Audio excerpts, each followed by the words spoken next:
คนงานให้ขอถามแม่บ้านแท้ๆของเราอยู่ไสเจ้าบ้านว่าไว้ตั้งที่ไอ้ผู้มาจะทำดีท่าท่านแม่งามโอ้ย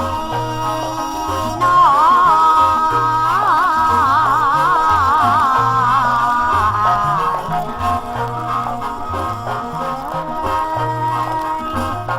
มาละของน้องที่น้องนาดำตำบลดินต่ำอำเภอฟ้าสูงจังหวัดโคกคุ้งนั่นแล้วไอ้นาที่ทำตีท่าเพราะมีนาตรงยาย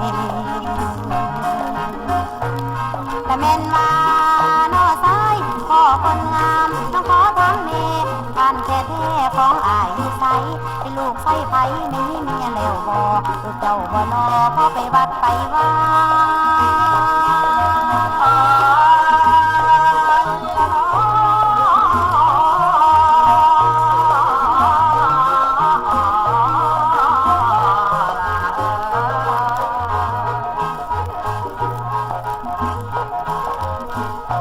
บ้านของนายอยู่บ้านสามนอตำบลปากบ่ออำเภอวังน้ำจังหวัดดำดานี่แล้วน้องเคยไปเคยแต่ดำตั้งจงมาลานแล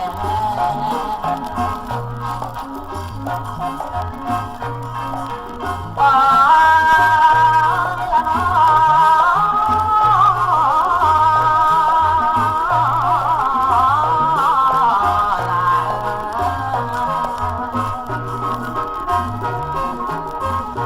แม่คนงามให้ขอถามแม่บ้านแท้ๆของเราอยู่ไสเจ้าบ้านว่าไผตามที่อ้ายผู้ว่าจะทำดีท่านะแม่งามคำโอ้ยน้อ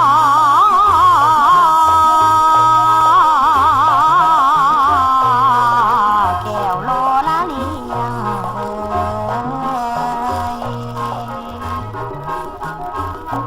มาละของน้องที่น้องนาดำตำบลดินต่ำอำเภอฟ้าสูงจังหวัดโคกคุ้งนั่นแล้วไอ้นาที่ทำตีท่าเพราะมีนาตรงยายแต่เม่นมาโน่ซ้ายพ่อคนงามน้องขอถามเน